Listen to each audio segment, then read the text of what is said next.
राम मंदिर को तोड़ने की कौन कह रहा तोड़ने के लिए? किसी के बाप की औकात नहीं कि राम मंदिर को छू भी ले। एक ईंट भी हिल गया ना तो इस देश के अंदर में वो तबाही मचेगी जिसका कोई कभी नहीं सोचा भी नहीं था। राम मंदिर हिंदुओं का आत्मा है, उसको मत छेड़ो, सब कुछ ठीक रहेगा, एनवायरनमेंट बढ़िया रहेगा, सुकून रहेगा, शांति रहेगी। अगर राम मंदिर के ईंट को टच भी हुआ ना तो भाई तबाही मचनी है। किसी भी धार्मिक स्थल का मैं विरोध नहीं करता। सबसे पहली बात, किसी मस्जिद के बाहर जो है कोई सिक्योरिटी नहीं होती है, किसी भी गुरुद्वारे के बाहर सिक्योरिटी नहीं होती है, किसी भी चर्च के बाहर सिक्योरिटी नहीं होती है। एक हमारा मंदिर है जहाँ पे सिक्योरिटी देनी पड़ती है। बाबर तो समरकंद से आया था, उज्बेकिस्तान, समरकंद से भगाया गया, उज्बेकिस्तान फिर भारत में आया टोली लेके, यहाँ पे लोगों को मारा किया, हत्या किया, मंदिर तोड़े। क्या ऐसे लोग ऐसे आदमी के नाम पे मस्जिद बनाएंगे? हुमायूं क्या चाहता है? नहीं, इनके ऊपर 2-4 जो है केस लगवाना चाहता है कि जैसे ही माहौल बनेगा, दंगा वंगा होगा, कुछ लोग पकड़े जाएंगे, उन पर जो है FIR हो जाएगा। नमस्कार, मैं शिवम चौबे और आप देख रहे हैं सौगंध टीवी।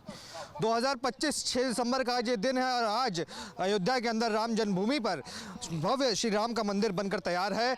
विजय पताका जो है वो प्रधानमंत्री ने लहराई और पूरा देश इस बात से गर्वान्वित हुआ कि इतनी लंबी लड़ाई जो हमने लड़ी सनातन धर्म के लिए वो कहीं ना कहीं आज पूरी होती हुई दिखाई दी। पर वहीं जब पश्चिम बंगाल की धरती से आवाज़ आती है और क्या कहा जाता है कि हम बाबरी मस्जिद का दोबारा से निर्माण करेंगे, तालीम करेंगे उसी भूमि पे जहाँ राम जन्मभूमि है और जहाँ पर राम मंदिर बना है, तो कहीं ना कहीं यह सवाल उठता है कि बाबर और औरंगजेब की मानसिकता के लोग क्या भारत में आज भी उसी तरीके से कायम है जैसे कि उस समय हुआ करते थे, और क्या इस विचारधारा से भारत को खतरा? तमाम विषयों में बातचीत करेंगे। अयोध्या से दीपक शर्मा मौजूद है। अयोध्या से आप आते हैं जहाँ राम जी की जन्मभूमि है, वहाँ भव्य राम मंदिर है, उसको कोई तोड़ने की बात करे और कहे कि बाबरी मस्जिद की तालीम करेंगे तो कैसे देखते हैं?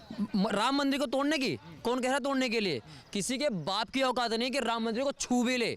एक ईंट भी हिल गया ना तो इस देश के अंदर में वो तबाही मचेगी जिसका कोई कभी नहीं सोचा भी नहीं था। बोले ना कलयुग आएगा, कलयुग तो फिर पता नहीं कितना समय है उसको, लेकिन हम पहले ला देंगे। फिर राम मंदिर हिंदुओं का आत्मा है, उसको मत छेड़ो, सब कुछ ठीक रहेगा, एनवायरनमेंट बढ़िया रहेगा, सुकून रहेगा, शांति रहेगी।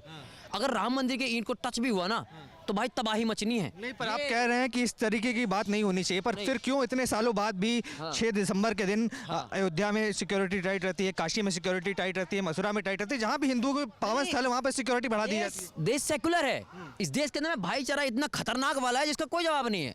किसी भी मस्जिद के बाहर, किसी भी धार्मिक स्थल का मैं विरोध नहीं करता। सबसे पहली बात, किसी मस्जिद के बाहर जो है कोई सिक्योरिटी नहीं होती है, किसी भी गुरुद्वारे के बाहर सिक्योरिटी नहीं होती है, किसी भी चर्च के बाहर सिक्योरिटी नहीं होती है।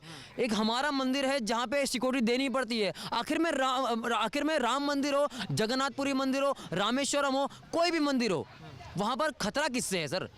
खतरा जिससे आप समझ जाइए बात को, खतरा किसी न किसी से तो है, मंदिरों को, और उन्हीं से भाईचारे की बात होती है। तो हुमायूं पश्चिम बंगाल की धरती से कहते हैं कि हम इस तरीके का काम करने का कोशिश करेंगे, तो क्या लगता है कि इस तरीके की विचारधारा के साथ किस तरीके से निपटना चाहिए? नहीं, ऐसे हुमायूं आए और गए, उनके जैसे बोलने वाले बोलते रहेंगे।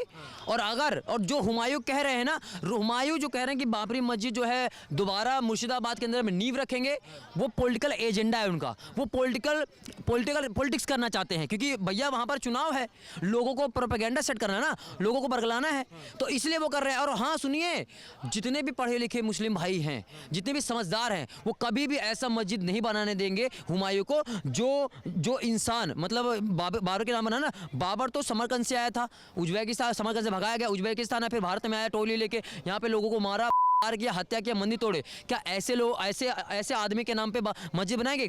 मुसलमान इतना मतलब अनपढ़ नहीं है, मुसलमान पढ़ा लिखा आदमी है, वो कभी भी ऐसे आदमी के नाम पे कभी मस्जिद नहीं बनाएगा। ध्यान रखिएगा इस बात को। तो क्या लगता है कि फिर जो लोग इसका समर्थन कर रहे हैं, क्योंकि अगर आपने बताया कि चुनावी फायदे के लिए कर रहे हैं, हाँ। कोई एक ऐसा तबका तो होगा जो इस बात का समर्थन कर रहा होगा, तभी तो फायदा मिलेगा। किसको समर्थन? जो हुमायूं का बयान था, उन्होंने कहा तो कहीं ना कहीं उस विचारधारा के लोग उनका समर्थन कर, ऐसा सोच रहे हैं कि अगर मैं ऐसा प्रोपेगेंडा फैलाऊंगा और बाकी मुस्लिम भाइयों को जो है मतलब बरगलाऊंगा, उनको समझाऊंगा कि मैं तुम्हारे लिए एक बाबरी मस्जिद का नींव रखने जा रहा हूं, तो मेरी बात में आएंगे और वोट देंगे। नहीं भैया, मुसलमान भाई भी है, अब वो दिमाग से काम कर रहे हैं। अब वो चाहते हैं कि भैया पढ़े लिखें, आगे बढ़ें, IAS ऑफिसर बने, वकील बने, है ना।